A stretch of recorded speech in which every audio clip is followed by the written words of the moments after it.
So this afternoon, I was unable to do a Facebook Live last week because I was away for a couple of days. So I thought I would give you a double whammy video today. So I'm going to cover two topics. One's more on the career planning aspects in terms of looking at how you can stage and plan your career change. Because for some people, you might want to approach a career change. Now, when I mean that, I'm not talking about just a tweak to your existing role, which I help a lot of clients with in terms of progressing to their next role within the organization, improving their leadership and impact. I'm talking about when you fundamentally want to shift what you do. So I'm going to be covering that subject first. And then something else that I was asked recently, I was speaking at an event, and a gentleman that runs a local recruitment agency asked me, well, I'm a new leader, I'm a new manager. How do I really embody the vision of the company? How do I bring that to life? So I'm going to share those tips with you. Both of these subjects, they're on my website, www.sarah-j.com. So there's two blogs if you want more detail on those subjects. But let's cover the first subject first. And thank you to everyone that's joining. It's nice to see a few people joining on a, Wednesday afternoon. So okay, here we go. So some of the signs that you're not happy in your job, it might sound blindingly obvious, but very often we can procrastinate about making a decision. Even though we're fundamentally unhappy in our jobs, we can sort of trap ourselves and make all sorts of excuses and procrastinate making a decision in case it's the wrong decision. So some of the signs that they sound obvious when you talk about them, but signs that you really fundamentally need to shift your role or your career is that actually what you're doing is just not challenging or fulfilling anymore. In fact, you're bored, but you're also kind of fearful about going into work. You're just not looking forward to it. You're kind of getting that Sunday afternoon, Sunday evening dread. And perhaps you might be taking that out on your loved ones because you're just dreading going back to work. You may also feel that you're not being listened to as much as you used to be. So perhaps you're not being listened to. Perhaps you've not had some great reviews where you are in terms of your performance reviews. Perhaps you feel that you and your boss just don't get along, and you've tried a number of different ways to interact with them, but you just know that you're not getting along. You're sort of maybe feeling a bit of mistrust with colleagues, a bit of suspicion, a bit of a feeling of being left out, or you don't really trust people. So these are all sort of clear signs that it might be time to shift your career or your role. Now, I was coaching a lady this morning actually, and the way that she's gone about her career change is that we've had a number of sessions to understand her personality profile at work and understand some of the obstacles she's been putting in her way. Because from my perspective as a coach, looking at her body language, how she was talking, it was clear that she's not happy in her role. But it's not for me to say, I think you should leave your job, because my role is to unlock people's mindsets, unlock their thinking, their limiting beliefs and their thought patterns to propel them to the next stage of their career journey at whatever pace they want to go to. Now, in this particular instance, she couldn't figure out why she was unhappy. So I said, well, look, let's do a work profile on you, a DISC profile, which assesses your personality type at work. And through asking her questions and looking at her style, I sort of helped her realize that actually her doubts were justified in a way, because it was clear from her profile that she thrives in a team environment, a warm team environment, where she's able to negotiate and influence. Those are her key skills. And when she's under pressure is when she's faced with very dominant, directive people. So there were so many different aspects that we uncovered about why she was unhappy in her role. A lot of it was around the environment. Now, she's not drastically changing her career sector because she's not ready for that yet. She wants to work on that on the long term. But in the medium term, we're now targeting companies that are much more aligned to the environment she wants to work in, a supportive team environment where she can advise and influence people, perhaps more in a business development role. So that was really interesting. So those are some of the signs that you're not happy in your career, and there's many, many more. You know, perhaps you're having a lot more conflict at work. Now, some people take the approach of, I'm just going to jump because I've hit, I cannot tolerate anymore. I am just going to quit my job. And that's great, because everybody has a different risk appetite to career change. However, some of my clients have other responsibilities, such as family, perhaps the kids are going to university, perhaps they're supporting their partner. So actually, one of the key areas there, and one of the tips I will give people, is planning, really planning and being fully aware of what you're doing. So yes, by all means, if you're unhappy to a certain degree, follow your instincts, get some help, talk it through with somebody.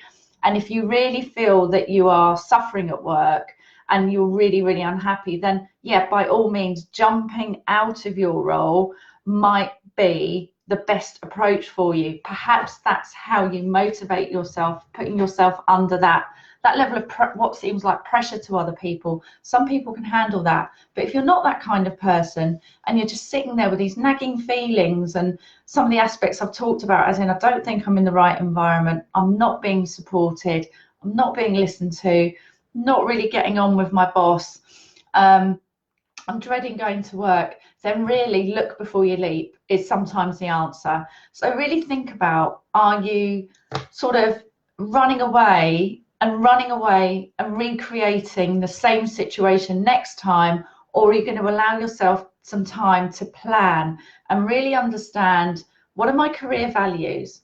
So for example, is it important that I have the best job title, that the salary is important, or is it flexible working?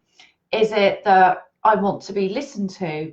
I want to be in a creative environment. So by working with my clients, we ascertain what values are important to them at work. So you can look at the organisation and decide, does that organisation, if you're going into an organisation, stand for what I believe in? And can I get all these values and needs met at this organisation? Now, there's always going to be times of give and take, and times when we're perhaps not quite as happy in our job.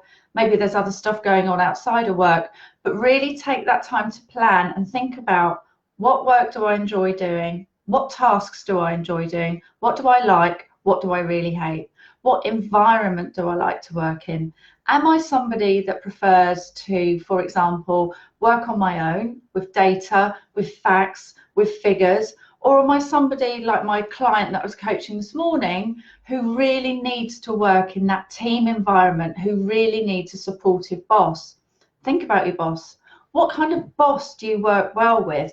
Now, we all work with different characters at work, and I coach people in terms of how to adapt their style when dealing with other people, especially if you're managing a team. But really think about, what kind of boss do I want to work with? What really brings out the best in me? And think about practical things such as, how much do I want to earn? How much do I want versus how much do I need? And that's a question you need to ask yourself. Location. Is location important? Is flexible working important? So how do you want your working week to look? And there are a number of different ways to transition your career. So as I said, some people really, really enjoy and get a buzz from going, that's it, I'm done. Some people take a little bit longer if they've got responsibilities and like to do some of the planning steps I'm talking about, in terms of looking before you leap, identifying the kind of people you want to work with, the values you want to work with within the organisation, the kind of boss you want to work with, the kind of environment. Do you want to be in an office? Do you want to be in a buzzy office? Or do you want to be in a quieter environment where you're working by yourself? There's so many different environments. I mean, can you cope with an open plan office? Do you want to be going into, for example, a big city? Do you want a commute, or do you actually want some flexibility to work at home? And, how many days a week do you want to work? And so there are a number of different factors that I think it's really important to get clear, because I've seen too many people leap from almost the frying pan into the fire. So take this time, if you want, and if that's how you like to work, to plan those steps accordingly. And remember about the values of the organisation. Do they live up to the values? Is that the kind of organisation you'd be proud to work with? And if you're setting up your own business, what kind of values are important to you? So if you're setting up a business and you're working by yourself, how are you going to get that input from other people? You know, if you're somebody that likes to be around people, will you work 1 day a week from a shared office environment, for example? So there's lots of different facets to consider in terms of planning for your next career move, and sometimes it takes a little bit of time to flesh those out over a few sessions with my clients. Now, the other route you can take, as I said, you can just quit if you want. There's nothing stopping you, I guess, if that's what you want to do and you're motivated to do that. You can work on the planning steps that I've talked about briefly, but also, is there an option perhaps, and this is certainly what I did, when going freelance, you know, going freelance, giving yourself the ability to work part-time. There's loads and loads of different websites out there for people that can work remotely, part-time work, flexible working. Can you work, for example, compressed hours? So some people will work 5 days in 4 days and do a slightly longer day. So there's a number of different ways to transition across to what you're doing. And that gives you a bit of time really to do any training or development or any other research that you might want to do about moving into a new career, if that's what you want to do, because usually that would involve some new tools, techniques, training you might need to undertake. And again, as part of this planning process, it's really important to understand what steps are involved if you want to move sector and you want to move the function of move into a different function. Go in with your eyes wide open about, I'm going to need to study for this long, it's going to cost me this much, how do I fit that in and recalibrate my day job to accommodate for that? So it's really important that you sort of make those reasoned decisions, especially if you've got other dependents. I mean, it's quite interesting really. A lot of people that I coach will often say, oh, I want to do this, and it sounds really appealing. But for example, let me give you an example. So I had a lady that said, you know what, I really want to go and train police dogs. So I was like, great, okay, well, let's set a task. By the next session, if you can come away and give me the outline of exactly what's involved in that, and, you know, sort of your motivation, sort of 0 to 10, how motivated are you to do this? Anyway, she went and did the research and realized that actually, in order for her to become a police dog trainer, that means that she would have to become a policewoman first, and that's just not a career she wants to go into. So now we're looking at, okay, well, this thing around dogs, animals, is that more about the fact that your kids want a dog, or is that something as a career area you do want to consider? So now we're looking at the longer term picture while she's carving out, while she's working in a medium term role, to keep her going, keep her ticking along 3 days a week, finding something local while she investigates these other options. So she's changed her main job and brought that down to a local job that's 3 days a week, still gives her the benefits and the salary that she wants, while she's investigating the longer term aspects and sort of some of these other creative ideas she's coming up with. Is it really that she wants to go into dog training, or is it that, you know, that represents something else? So just to recap on some of these steps, again, I think most of us become aware of when we're not happy at work, but sometimes it can take us time to make a decision. I think sometimes we're scared of making the wrong decision. Quite often I say to my clients, look, if there's no such thing as a wrong decision sometimes, because you don't always know until you have hindsight, you know, what that decision meant. And a wrong decision I see as a step to a right decision. You just decide to make another decision, but an informed decision. So anyway, so if you're unhappy in your role, but you can either, as I said, you can just be somebody that quits straight away, or you can go through these planning steps. And the planning steps I talked about were really looking before you leap. If you are really unhappy at work, then of course that is going to be time to sort of think about, gosh, I really need to change my role. But actually look at your current role. Can you recalibrate your current role into part-time flexible working whilst you discover and build towards a completely new career transition? Or can you work remotely? Are there other ways of working so that you can still maintain the status quo? You can still maintain some of your obligations and finances that you might need to meet your other responsibilities, to sort of bring down that overwhelming feeling of career change. So that's a key area to look at. And then look at the key questions and areas that I talked about before. Think about your values at work. What is important to you at work? How do you want to be treated? What kind of people do you want to work with? What kind of boss do you want to work with? What kind of industry or sector really appeals to you? What office environment appeals to you if you're working in an office, or are you happy to work at home? Have a look and really think about those and reflect on your past career experiences to think about, well, where was I happy? Where was I less happy? And why was that? And then also look at where you've been successful. What made you successful in that role? Were there certain facets of that role that you really enjoyed? And are there certain facets of a role that's like, I never want to go there again, forget it. So you can rule those ones out, or at least minimize that in your next role. And then, of course, as I mentioned, you could consider freelance self-employment whilst you are building towards your longer term picture. So yeah, those are some of the steps that I go through with my clients. At the end of the day, though, what it really, for me, comes down to is your own self-motivation. It's really interesting when I'm coaching people, and then I have a number of different tools and techniques where I really stress test their motivation. How motivated are you to do this? What's going to get in the way? How are you going to work around that? And it's really, really clear in people's body language, their tone of voice, how they're speaking. It's really clear how motivated they are. And I get them to be, my job is to get you to be really honest with yourself about how you want to approach your career change. What degree of career change are we talking about? Are we talking about a tweak or a completely new career change? And some of the tips I've talked about today apply more to that new career change, doing something completely different and doing your research about skills and training you might need. So I really test the motivation, because at the end of the day, without self-motivation and a good smattering of resilience, it's unlikely you're going to step towards your goals. It's sometimes, I think, we feel like we should be doing things, but actually it's about what you want to do. What do you desire? What do you really dream for yourself in your career? And try and think, get really excited about it. And if you're not excited about it, then it's time to question, well, hang on a minute, am I going down the right path?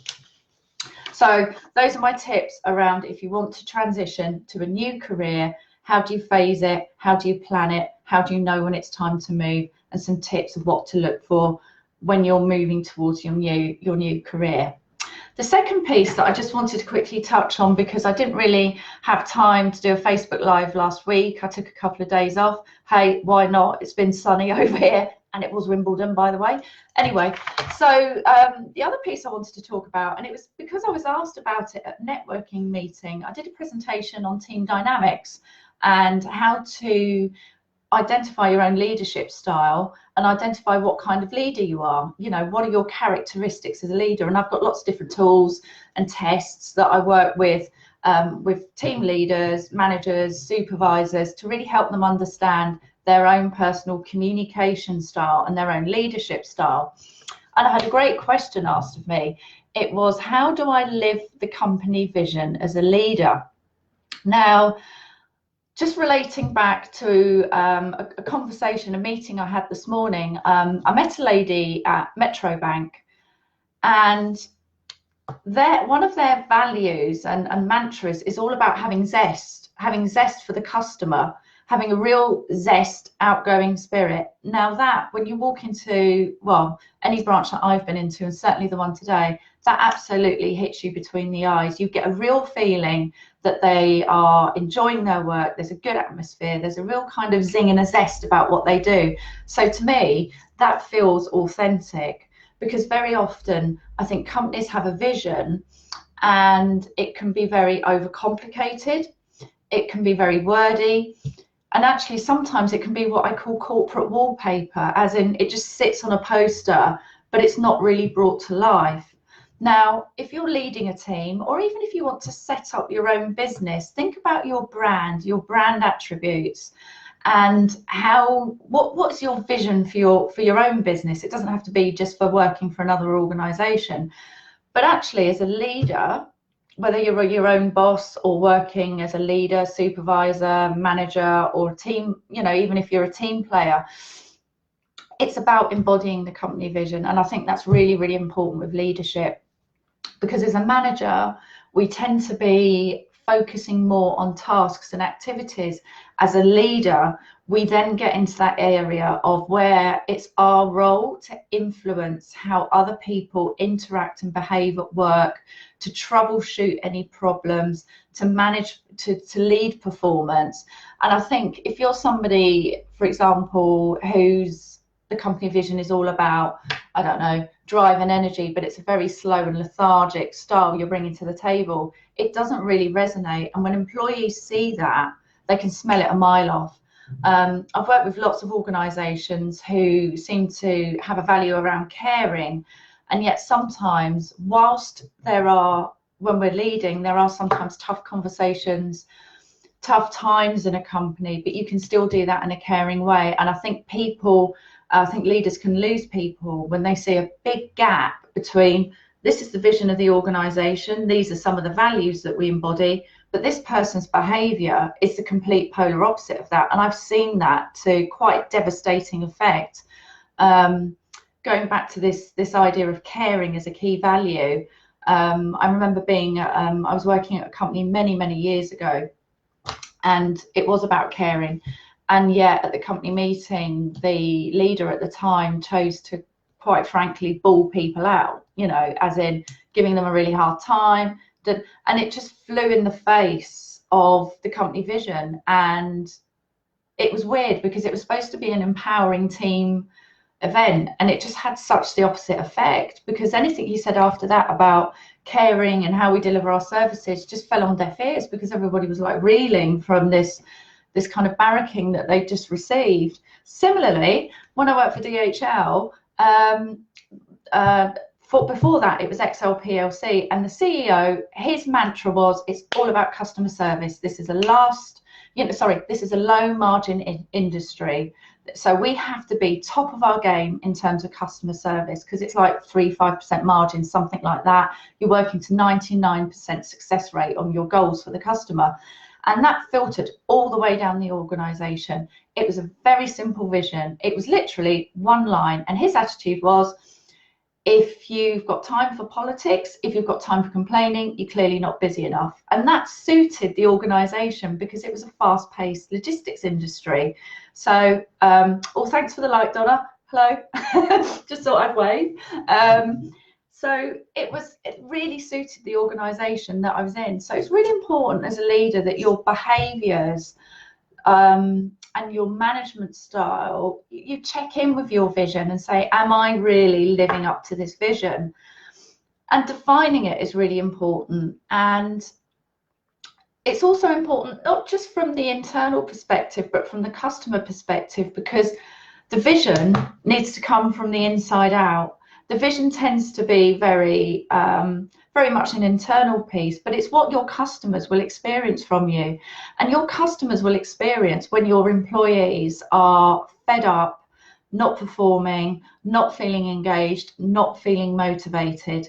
So they will absolutely, that will be reflected, and studies have shown that that is reflected in a drop of performance, drop of motivation, lack of retention, and a lack of customer service. It's been quite highly surveyed.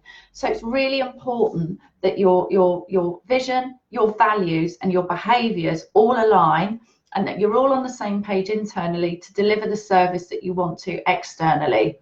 And that needs to be communicated. So it's not just a case of like having a poster on a wall, but actually using things like intranets, company newsletters, hinging any company conferences or events around those key values and visions.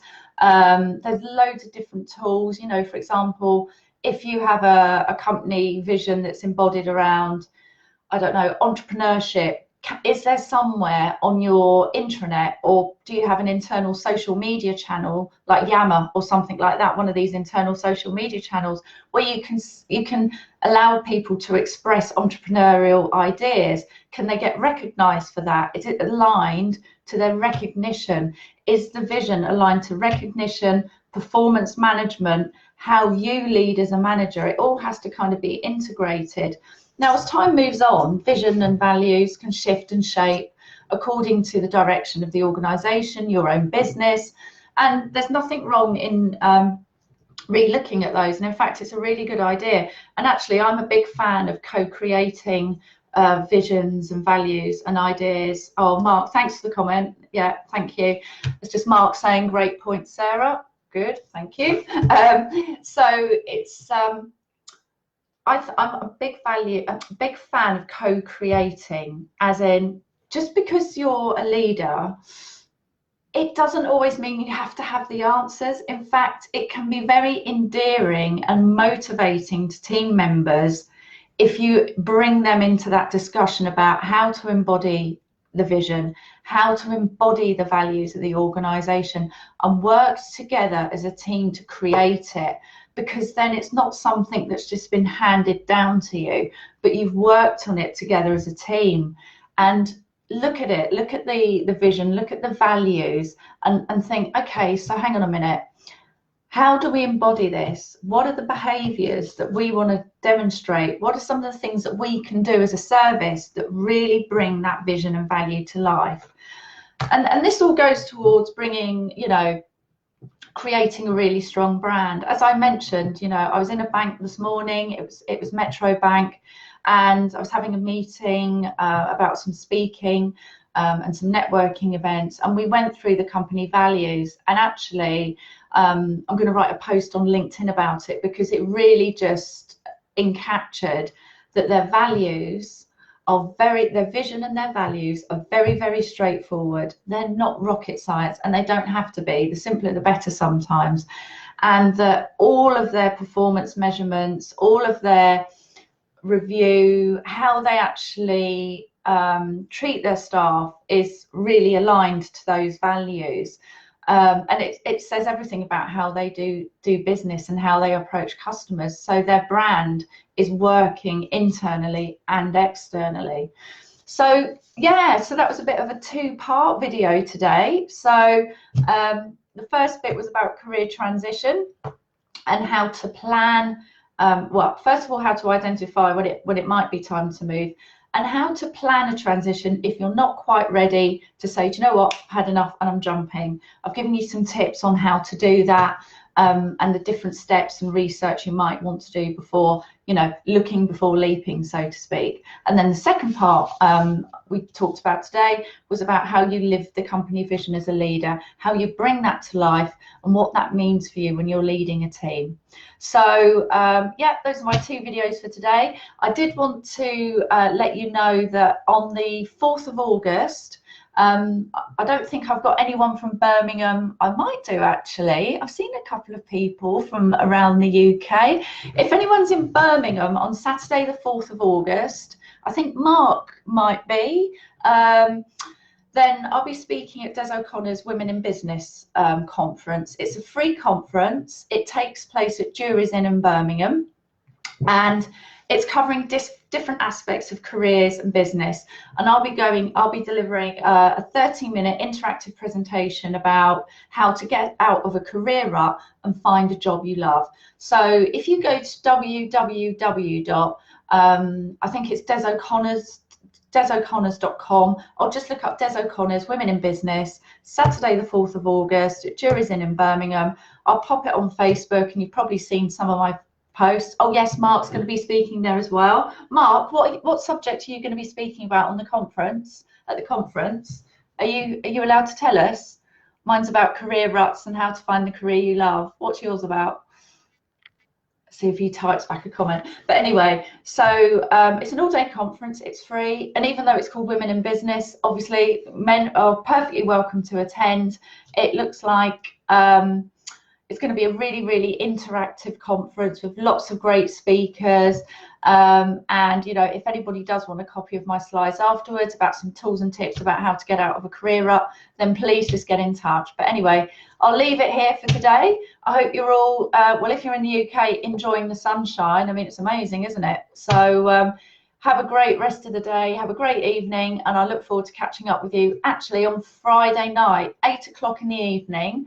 I'm due to be having doing a half an hour Facebook live with Des O'Connors, who's organising the conference on the 4th of August, and I'll be talking about various career aspects then. So feel free to join me. You know, pour yourself a glass of wine, put your feet up on the sofa, and maybe see you on Facebook 8 o'clock this Friday. All right then, have a good day. Bye.